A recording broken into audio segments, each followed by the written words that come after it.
ውዶቼ ኦ ማይ ጋድ ቡና ጣጡ ማለት ባለፈው ቡና ጣጡ ብላ ነበረች የሚዬ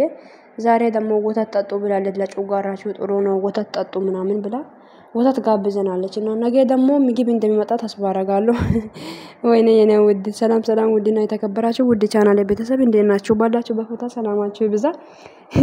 ይወላችሁ አው ተጋብዛችኋል ወተትም ጣጡ ምናምን የቀራው ምግብ ነው ምግብም እንደምትጋብዝ ተስፋ አደርጋለሁ እና ማለት ነው በባዶ ወጣት ተናገሩ ነው አስባ ነው እኮ የኔ ሐሳቤ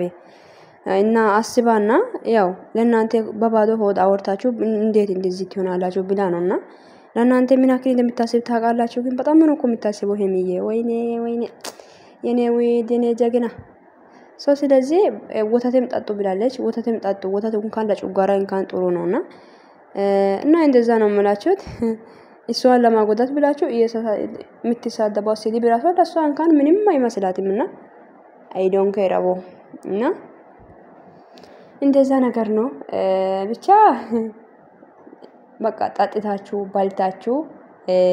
እንደዛ ሆናችሁ በኋላ ሲደባው ችግር የለም ሲድል ደግሞ ለሷ ምንም አይደለም ገና ትልቅ ቦታ እንድትደርስና ትልቅ ቦታ ደርሳ እንደምናይም አልጠራጠርም ነገር ግን ሲዲብ ለሰው ልጅ ምንም አይደለም ሲዲብ እኮ ለሰው ልጅን ዝቅ አድርጎ ወይ ኳላ የሚያስቀራ ቢሆን ኖሮ ድሮ ነበር ያ ነገር ደግሞ አልፋ እዚህ ስለደረሰች ምንም አይመስልንም ማለት ነው ሶ ስለዚህ ማለት ነው ሰከን ቢትሉ እንንጃ አስጠያፊ ሆነ ሲዲቦቹን ባትሳደቡ ሴት ሆናችሁ ሴት ላይ ባትፈርዱት ውስጧ ላይ ምን እንዳለ ምናቆ ነገር እኮ ምንም የለም እንንጃ ማንንም አልተረዳትም የተረዳት ሰው አጣለች ምንረዳትን ሰው አጣለች ስለዚህ ተዋት በቃ እንዴት ይሄን ሲዲብ ምክንያቱም እውነት ልክ ናችሁ ባይዘው ምክንያቱም ሄሚ እኮ የብሩክ ወለ ብዙ ነገር ቀይራለች እንዴት ብሩክን ትታ ብሩክን ወለ ሲለቀየረች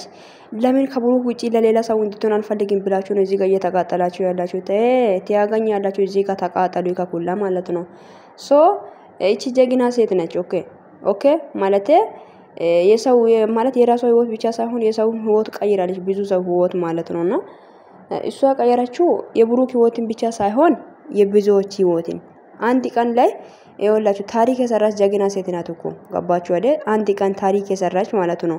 የሁለት ሰው ቻናል ላይ ተረዳችሁን ጀግና ሴት ናት ማለት ነውና እና ብሩክ ባይዘው ብሩክ ማለት ነው ብዙ ምስጢር አለ የብሩክ ማለት ነውና እኔና ሄሚ ለስራ ነው እንጂ የተገናኘነው ለሌላ ነገር ምንም የለም እኔና ሄሚ ጋር ምንም የለም ብሎ ተናግሯል ሶ ስለዚህ ሄሚ ዝም ብላ አይደለም እኮ ኢሳት ለብሳ ኢሳት ጎርሳ እንደዚህ የሆነች ያለችው ማለት ነው የሆነ ነገር ዳብቆ ነው እንጂ ገባችሁ አይደል ቤተሰቦች አዎ እንደዛ ነገር